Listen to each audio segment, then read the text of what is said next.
Welcome to Cloudpandith Trainings team. In this session, we are going to learn incremental load in Azure Data Factory without using the separate watermark table or metadata table team.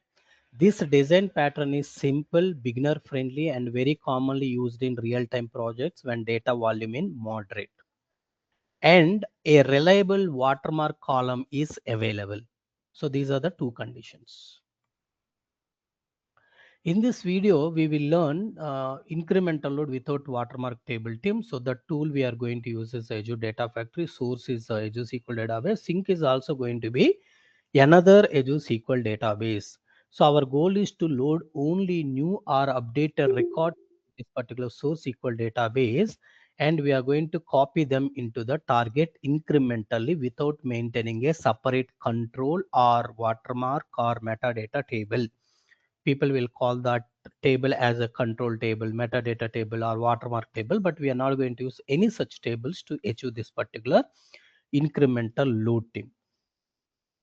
Let's get started very quickly. So if you look at my day one data, so here this table contains a business data along with the last modified date. This is all business data. Along with that, I have a last modified date team. So each row represents a record, and last modified date tells us when that row was last inserted or updated. On day one, if you see target table, it is not having any records. So there is no there is no records. You cannot get any maximum last modified date. If you try to ask what is the max last modified date, it returns a null, right? So if it is a null, I want to go and take a default date as a last processed date. So that's why there are two-step process we are going to follow. Step one is here. First, I will use this particular query. What this particular query is doing is, if you see here, max of last modified date, I am trying to find the latest modified date from the target table. Since the target table is empty, max returns a null. So I want to replace that null with the default value. So that's why I'm checking if the result is null, can you send this default value instead of returning the null value? So that's how this particular query is going to return a whenever target table is empty, this is going to send a default date as a last processed date. So I'll be using that particular last processed date. I'll take it from the lookup activity. Now the copy activity uses this particular max last modified date from the step one, and it will form the query like this: select star from source table where last modified date greater than output dot first dot last modified date. Internal, we will write the copy activity source data set file like this dynamically, but this query internally convert to like this, because this max last modified date will be getting from this step 1 to step 2. This will replace like this. If I fire this query, what is going to happen? It will return all these three records, right? So once I get all those three records, I will copy them into the target table. Now target table get updated like this. Now we are looking at the day two teams. So if you look at the day two, we have here some record got changed, some records are new. If you look at fourth record is newly arrived, and second record, if you see, second record is updated. You can also see with respect to target table, Anita order amount was 1500 earlier, but now it got updated to 1800, and it is also updated the last modified date. So as it is also updated the last modified date, if I do the same process, step one is I'll fetch the last modified date from the target table. Now as the target table is not empty, it is going to return 0103 which is the max date. Now I am going to fire this particular second step is I will use this max date and fire the query on the source data set side. What is going to happen is it will replace this dynamic query like this. And if you look at the 0103 was the last modified, but if you see this update record and the new record came on January 4th. So these two records are going to come in the output. If you look at your output, now you see Anita record got updated from 1500 to 1800, and Malaya record got added in the target. So that's how with a two-step process we are going to achieve the incremental load without using any watermark table or metadata table or control table team. Now, if you look at architecture diagram, there are two steps involved, right? As I discussed, first we will be using a lookup activity to fetch a max last modified date from the target table. Second step is the copy activity uses this particular value as a watermark in the source query. Based on this watermark value, only new or updated records are fetched from the source and inserted into the target table. The key point to note here is, team, there is no metadata table is required, control table or your watermark table. Nothing is required. Directly we can able to achieve. Now let's do the hands-on, team. I already created a SQL database for source, SQL database for sync, data factory. Now quickly we will connect to the source DB, sync DB. We will create a like a source table and sync table followed by linked service and so on, right? Let's just, you see source database is ready here, sync database and data factory. First I'll go to source database and then click on query editor here. I'll be clicking on OK. So I already have saved credentials. I'll click OK directly.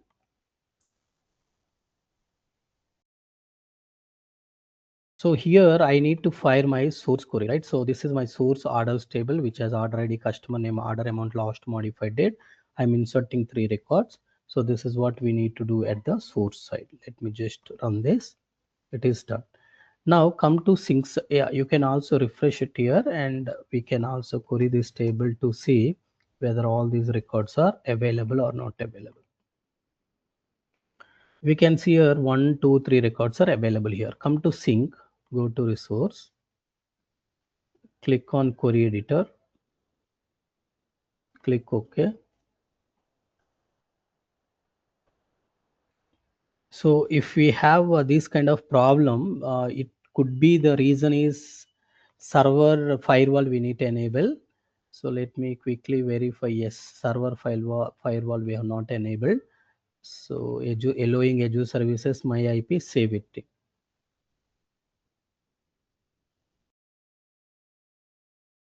Once this is done, again click on query editor. Now you just click OK. You will be able to log in into the sync database. Now sync side, I am creating a target table, just which is a completely empty table, right? Yes. Now if you see target side, you can just expand this. It's a target, right? Target orders, run this, which is going to be empty table. Now go to data factory, click on data factory workspace, click launch workspace team. So as you know, we need a 2 linked services. One is for source, one is for sync. Go to manage, click on new linked service for SQL database. First, I'll create a connection for SQL DB source. Subscription is this. This is a source dev server. Database name is source dev DB. This is my username and the password I'm just entering here. Test connection team. Create it. So once this is completed, next click on new. Again search for SQL database. LS for SQL DB, which is sync now. Subscription is same subscription. Server name is sync YouTube SQL server, sync dev DB. So I'm just entering credentials. Once I enter my username and password, I can test the connection for sync once again. Once connections are ready for source and ready, now go to author tab. Let's create 2 data sets. New data set for SQL database. This is going to be DS for SQL DB, SQL DB source data set. Just don't select anything because we are going to fire queries. Sync side also SQL database, DS for SQL DB. As target, we need to select a table. We can select the default table for now, but later we can also change from table to query. So I'm selecting a target table here. Now we are good with the linked service and data sets. Go to pipeline. Here we need to use the first lookup activity team. So if we bring the lookup activity settings, first we need to use sync data set, because from sync side we have a target table. We need to write the query here. What is the query team? So this is going to be my query team. I'll just put that query here, and this will give you the max sorry, the last modified date, max last modified date, right? Max last modified date means target is empty, it is going to return the default last modified date. It is not going to give any value, it will return null. As a result, null will be replaced with 1900 right? So yes, we are good now. You can see here, this is the lookup activity output dot first row dot max last modified date. If you say it, it is giving the default value because target table is empty. Now I am going to simply use a copy data activity here. It is basically connects to the source, and source side it is going to write a query. What should be the query team? So the query is going to be exactly same. Select star from a last modified date. Here it is going to create like this. Activity of lookup one dot output dot first row dot last modified date. Okay, click OK. So once this is done, source side it is fetching the latest record. Sync. What is going to be sync? Sync is this. Already we have a target table is selected in that. But if the record is updated, I want to update it. That's why I'm using a upsert logic here. So here, if you, what is the key column? Key column is order ID. So I'm just giving the key column is order ID team. With this, just to debug this, day one run I am doing team currently. So day one we can able to clearly see it is going to fetch three records. Lookup is going to give you the default value, that is 1900 and you can see, yeah, this is basically max modified date. This one it returned what? 1900 Now copy activity is saying select star from table where last modified date greater than 1900. 1900 is defaulted. Now if you refresh this, now copy activity is also succeeded. It copied three records from source to target. Now I'll go to target database. I'll query this target underscore orders. You can see 1, 2, 3 records we have. Now what we are going to do, source side, I am going to insert a fourth record. I am going to update the order ID 2 from 1500 to 1800. Now you come here, you can see Anita value is 1500 order amount. But now I am going to do two things. One is Malaya record I am inserting, and the second record I am updating. Both records are modified recently. Now I don't want to do anything, right? I just have to debug this. So when I debug this, what it is going to do? It is going to fetch new record and modified updated record. Both it is going to take from the copy activity source side, and sync side it is going to upsert. What is upsert? If the record is matching record is there, it will update. If matching record is not there, it will insert. Now let's see. So if you see lookup, this time it is not going to return default value 1900. Instead, it is going to return 2026 January 3rd. So that is going to be the last modified. If you look at your copy activity is also asking the data which came after this time 930. How many records came? Two records. One record is updated record, one record is new. Two records are read, two records are written. Now go to sync side. If you see here, there will be total four records. Why four records? Second record is just directly updated. Fourth record is completely inserted.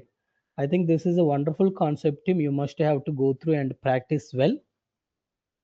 I hope everybody understood this lab. Quickly recap the key takeaways from this particular design pattern, team. First, no metadata or control table is required, team. We directly use the target table to fetch the latest watermark value, which keeps the design simple and easy to maintain. Second, this is a beginner friendly team. So with just a lookup and copy activity, it is easy to understand, implement, and support. So this pattern works best for small to medium workloads where data arrives in order. Finally, watermark column is very critical. It must be reliable and indexed team, and always increasing to ensure correct and performant incremental load. Because of its simplicity, this pattern is very commonly used in real world project for straightforward incremental requirements team. So when we should not use, even though this pattern is not suitable for all scenarios, it is however, this pattern is not suitable for all scenarios team. It does not handle late arriving data. It cannot track deleted records. It is not ideal for complex change tracking team. In such cases, you should use more advanced approaches like CDC or tumbling window, right? So these kind of other enterprise level incremental patterns we need to use. So what we will be learning next? So we will learn how to skip copy activity when no new data or updated data. So how we can able to implement a conditional incremental load. Same pipeline, I will tell you enhanced way how you can able to improve the pipeline development. Yeah, it's time for self-check team. Attempt the MCQs which I'm showing right now. If your score is less than 4 out of 5, I strongly recommend rewatching the video and revisiting the concept. Practice is the key to master Azure Data Factory team. So if you get a 4 out of 5, well and good. Otherwise, rewatch the same session. Please like, share, subscribe our videos, and please join WhatsApp and Telegram groups team. We have given the links in the description. Thank you, team.